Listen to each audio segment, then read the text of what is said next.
Сайн байцгаана уу? Та бүхэнд өнөөдрийн мэндийг хүргэе. Өнөөдөр Microsoft Teams программыг хэрхэн татах болон хаяг нээх талаар та бүхэнд мэдээллийг хүргэх гэж байна. Тэгэхээр юуны түрүүнд Teams программыг бол бид нар татаж авах шаардлагатай. Үүний тулд бол Google дээрээс Microsoft Teams download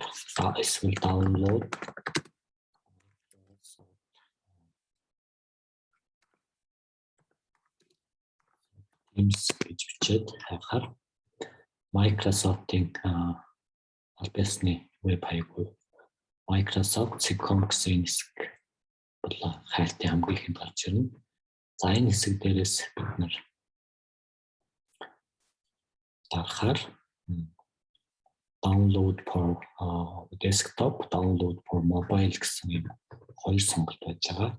За хэрвээ бид нар компьютер дээр Teams программыг татах гэж байгаа бол download for desktop, гар утсан дээр татах гэж байгаа бол download for mobile гэсэн хэсгийг сонгоно. За ийм учраас миний хувьд бол компьютер дээр татах учраас download for desktop гэсэн хэсгийг сонгоно.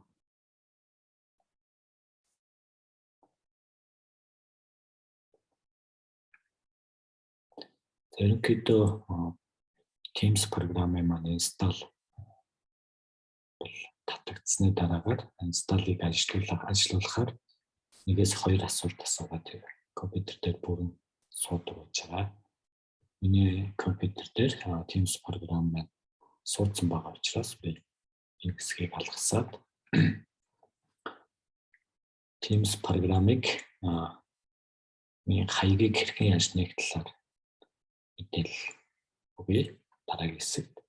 Тэгэхээр та бүхний сургуулиас багш нараар дамжуулж PBS edu.cgmail гэсэн өргөтгөлтэй мэйл хаяг болон нэг удаагийн нууц кодыг өгөх болно. За тэгэхээр эдгээр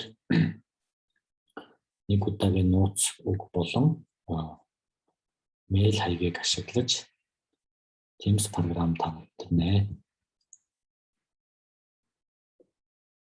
За жишээлбэл энэ дээр нэг жаргал @pbs.cgmail гэсэн мэйл хаяг болон QOG67194 гэсэн код байж байна. За үүнийг ашиглаж Teams програмтай хаягаа нээ. За үүний тулд бол компьютер дээр суусан Teams програмаа нээж ажиллуулах хэрэгтэй. За тэгэхээр энэ дээр Microsoft Teams гэсэн ийм хоёр хүний төстэй хөх ийм айкон байж байгаа. За энэ айкон дээр дарж ажиллуулах үед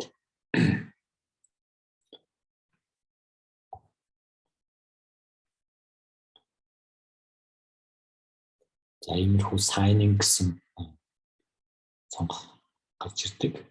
За энэ sign-in гэсэн цонхны эхний хэсэг дээр сургуулиас өгсөн мэйл хаягийг бичнэ.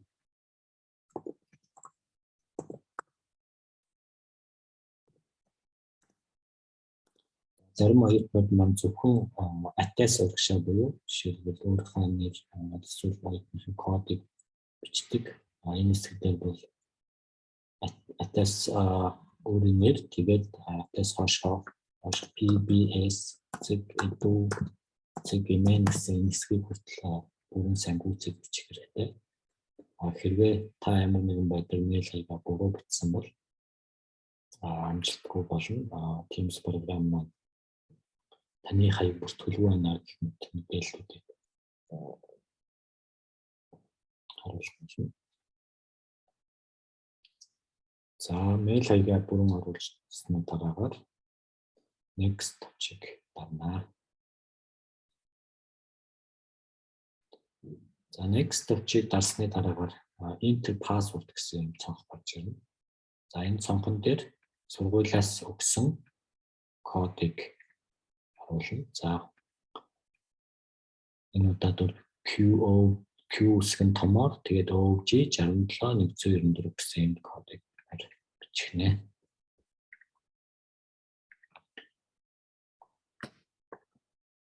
За пассвордоо нууц үгээр оруулж явах үед мөн маш анхааралтайгаар бичих хэрэгтэй. Ямар нэгэн байдлаар нэг үсэг тэмдэгтийн алдаа зөрөх үед тооны зөрөх үед бол амжилтгүй болох болтой шүү.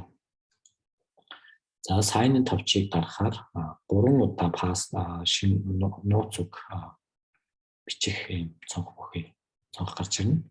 За эхний хэсэг дээр current password гэсэн хэсэг дээр сургуулиас өгсөн код мөн хийн QOG 67 194. За сүүлийн хоёр хэсэг дээр цаашид хэрэглэх өөрийнхөө мартаж болохгүй нууц үгийг хийн. За тэгэхээр нэг том үсэг тэгээд нэг жижиг үсэг 8 оронтой тоо баяр ерөнхийдөө тавьдаг. За дундлын хэсэг дээр оруулсан нууц үгээ 3 дахь хэсэг дээр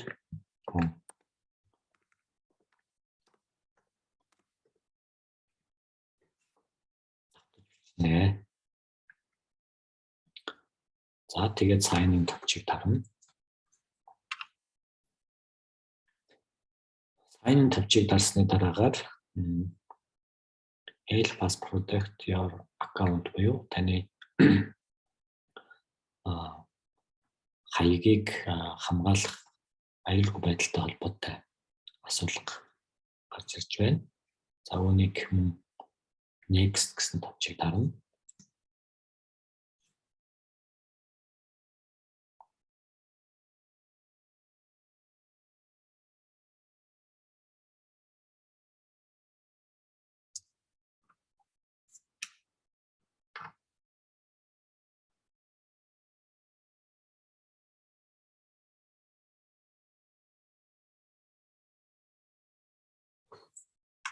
За ингэсний дараагаар Microsoft Authenticator буюу таны хаягийг аюулгүй байдлыг сайжруулах зорилготойгоор дахин нэг програм инсталл хийдэг. За энэ програмыг гар утсан дээр бид татах шаардлагатай. Хэрвээ таны утас Apple iPhone бол App Store руугаа, Android үйлдвэрлэлийн системтэй утас бол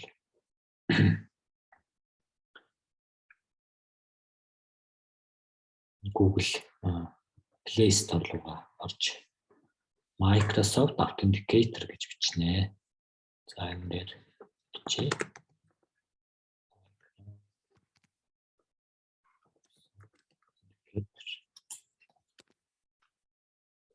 За App Store юм уу Play Store дээр бичгээр ийм хөх icon бүхий аппликейшн гарч ирнэ.